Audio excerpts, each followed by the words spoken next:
o que é um planner, ou como dizem hoje, um estrategista de comunicação e o que ele faz. Dá para puxar por tantos lugares, mas vamos lá. Um estrategista de comunicação, no final das contas, ele é um grande intérprete, né? Quando você pega um briefing do cliente, quando você pega uma demanda do cliente, que você tem que vir e fazer a tradução daquilo que são números, são KPIs, são metas, e você tem que vir e transformar isso dentro de uma proposta da qual você olhe para a cultura, olhe para o público, olhe para como você quer atingir o consumidor, e ainda assim tá dentro dos limites do que a marca permite falar, né? Porque tem marca que permite falar sobre questões femininas, marcas masculinas. O que a marca permite falar é isso que a gente conjuga e tenta trazer dentro de um insight, sintetizando tudo isso para a criação, para que eles deem um pulo mais desse trampolim. Ficou claro? Ficou, para mim sim, mas vamos contextualizar para o povo. Lembrando que nós estamos falando aqui de um ambiente de agência de publicidade, que hoje eu nem sei se a gente pode falar assim, né, desse termo. Mas nós estamos falando de um ambiente de agência que cuida de marcas e que realiza planejamentos de comunicação, que vão ter campanhas dentro e vão para o mundo entregar mensagens e que às vezes é através de um filme, através de um projeto audiovisual. Então nós estamos falando aqui com um cara que está lá na origem de tudo, recebendo o primeiro briefing, aquele briefing mais cru, né? Às vezes só dados, às vezes números, às vezes informações de pesquisa ou não, e uma intenção de comunicação do cliente, né? De repente, sei lá, vamos dar um exemplo aqui. Coca-Cola quer vender um determinado novo produto? Fala um produto novo aí de Coca-Cola. Não, a gente pode falar um produto novo de Coca-Cola chamado Co-Creations, que foi da Rosalía, que é uma artista super famosa, da qual bom, tenho aqui um asset gigantesco que é uma pessoa que é reconhecida no mundo inteiro. Vou ter uma Coca-Cola específica dessa personagem. Como é que é? Tem uma Coca-Cola da Rosalía? Da Rosalía, já teve. Na realidade, é uma plataforma de comunicação da Coca-Cola chamada Coke Creations. De 4 em 4 meses, mais ou menos, eles lançam produtos novos assinados por artistas renomados. Já teve do Mello, tem da Rosalía, já teve... Tem de plataformas de videogame. Enfim, de diversas coisas. E aí a gente tem que vir descer esse plano de comunicação para transformar ele em algo palatável para o consumidor do ponto de vista total do funil. Desde a hora do conhecimento, como que ele conhece esse produto, como que ele vem, começa a se relacionar considerando esse produto na vida dele, como que ele vem, faz a compra e como ele vem advoga positivamente sobre o produto. Então, assim, a gente vem, pega esse briefing mais numérico e mais de intenção. E, obviamente, quando a gente tem um artista do tamanho da Rosalía, tem muito driver interessante pra gente, porque a Rosalía, ela é uma cantora que transforma as coisas, né? Ela transforma um capacete num ícone da música, que é ela. Ela transforma o Motomami, ela transforma diversas coisas das quais aquilo que se pretende... Ela transforma o flamenco em música pop. Então, quando você pega uma artista que é tão líquida... Eu vou dar um exemplo mais para pegar, né? Uma artista que é tão líquida, a gente teve uma obrigação muito grande de fazer com que essas latinhas, esse produto, vendesse. Por que não fazer o Spotify vender também, já que a gente tá falando de liquidez? Uma plataforma que é de áudio, que é de música, que é de podcast, ela pode ajudar a gente a vender também. Então por que a gente não vem e transforma daquilo que é a vocação da plataforma para eu vir a vendas, né? Eu acho que tem diversas formas da gente fazer isso. Rosalía é um caso específico. Coca-Cola é um dos clientes que é mais me é caro, porque quando eu comecei a estudar publicidade, tinha um festival em São Paulo chamado Festap. Eu acho que ainda tem. E eu compus um jingle, uma coparticipação de uma colega minha de faculdade, cantei o jingle e ganhei menção honrosa sobre o jingle da Coca-Cola. Pois é. Então, assim, desde tempos áureos, era uma fascinação trabalhar com Coca-Cola.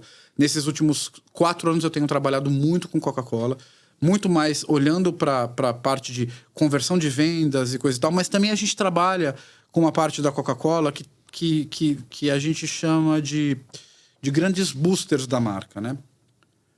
E aí eu acho que vale a pena a gente... Eu acho que é um caso que sintetiza mais do que o de Rosalía, da obrigação do planner, né, do estrategista de trazer, é o seguinte. A gente tinha um briefing do cliente falando assim, olha, na América Latina a gente precisa falar de Dia dos Pais para a Coca-Cola. Coca-Cola, ela tem um papel muito importante na vida da gente quando a gente olha para a responsabilidade de marca no cotidiano das pessoas. Quando você está bebendo uma Coca-Cola, geralmente é numa mesa de almoço, numa mesa de jantar. É um momento da qual você está com prazer. Dentro disso tudo, existe uma plataforma. A Coca-Cola é dividida de diversas plataformas. Plataforma de meals, são refeições que você faz no cotidiano. Uma plataforma da qual você joga videogame. Uma plataforma... Então, ele vai dividindo em plataformas. Preciso fazer Dia dos Pais na América Latina, e Dia dos Pais é a gente fazer com que as pessoas estejam ao redor da mesa. Como que a gente faz Dia dos Pais sem ser aquele Dia dos Pais? Ô, pai, ô, mãe, pai, ô... cair naqueles clichêsões de pais. Então vem um briefing muito direcionado. Isso para um produto da qual a Coca-Cola quer trabalhar muito, que é a Coca-Cola sem açúcar. Perfeito. Porque existe uma coisa muito importante dentro do portfólio. Fala assim, a gente sabe que a gente açucarou muito os paladares das pessoas, a gente sabe dos nossos compromissos, né? Enquanto produto. Então a gente quer vir começar a fazer com que as pessoas tenham a possibilidade de tentar uma Coca-Cola sem açúcar que tenha um sabor muito parecido e que possa vir começar a substituir. Perfeito. Do ponto de vista de produto. América Latina, Dia dos Pais, preciso que vocês tragam, não queria nada clichê. Quando a gente vai esmiuçar o Dia dos Pais, a gente vai para uma disciplina dentro da Ogilvy, que é mundialmente conhecida, que chama-se Behavioral Science. Essa parte de Behavioral Science e ciência do comportamento me é muito cara também, porque eu sou uma pessoa que eu tenho não raízes, mas eu tenho afluências em psicanálise e semiótica. Que eu gosto muito, que eu estudei, fiz pós-graduação. E aí a gente começa a vir puxar por esse veio Dia dos Pais. Como Coca-Cola poderia falar de Dia dos Pais? Qual que é o papel do pai na vida da pessoa? O que o pai faz? O que o pai representa? O que o pai não representa? E aí a gente começou a fazer uma pequena... Lógico, muita literatura psicanalítica. E olha que eu tô falando de comunicação para vender no Dia dos Pais, né? Muita literatura psicanalítica.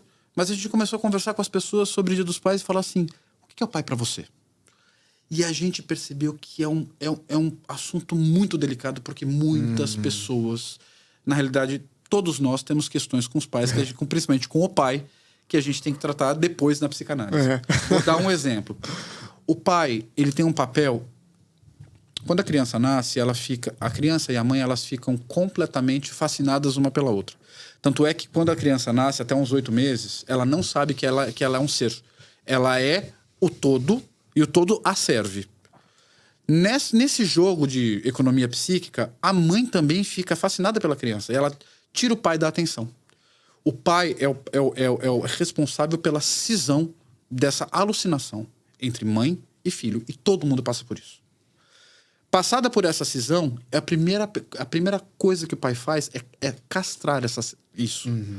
E o papel do pai, muitas das vezes, em sua grande maioria, é castrar e dar limites. E mostrar os limites da vida.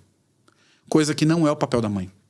E que não tá... E que nesse jogo todo, a mãe é sobre o resguardo. Tanto é que tá na barra da saia da mãe, a mãe, né?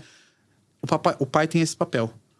E por isso que tem muitos traumas ligados com os pais. Então, quando a gente começou a conversar com as pessoas, cara, vinha histórias de pai, não eram as histórias de mãe. Eu falei assim, como é que eu vou falar de Dia dos Pais com uma propriedade que eu pego no coração das pessoas e que eu entro de verdade na cultura, sendo que o pai é um trauma.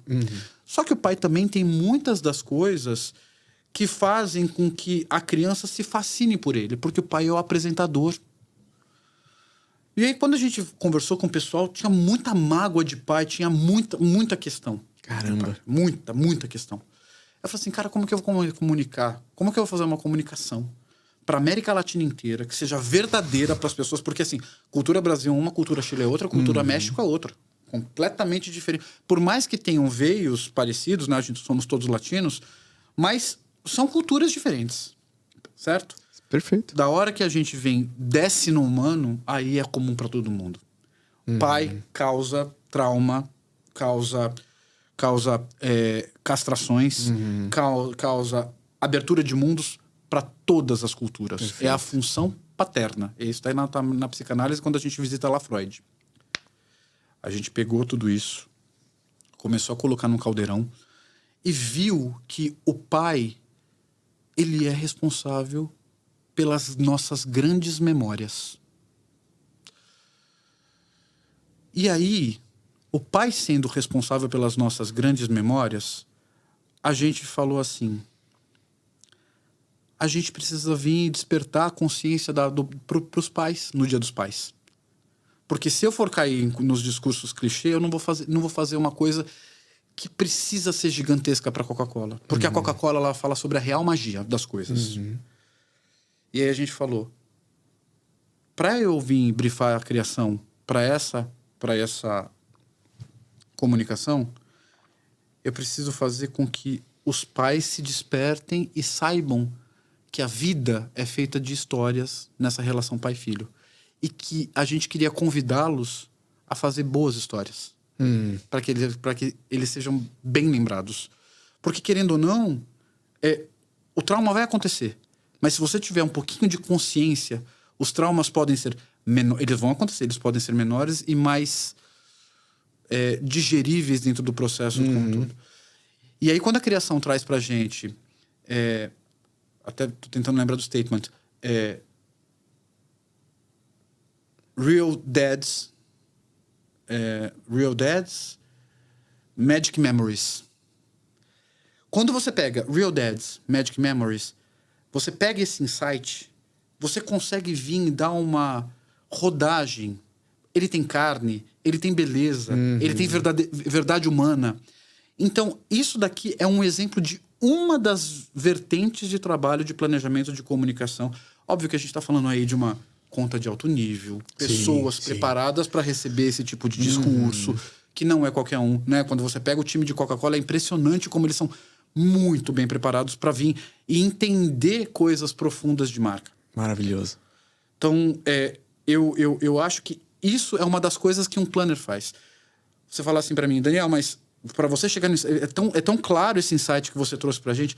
Não, mas teve muita literatura, muita pesquisa, muito entendimento, muita entrevista, muita forma de ligar o que é importante para a marca, o que é importante para se vender, o que é importante para se construir um papel na cultura. E a gente está falando de uma marca icônica, né? A gente está falando acho que, se você for olhar aí, de uma das top 10 e que tem uma representatividade do Natal ao almoço pra gente, né?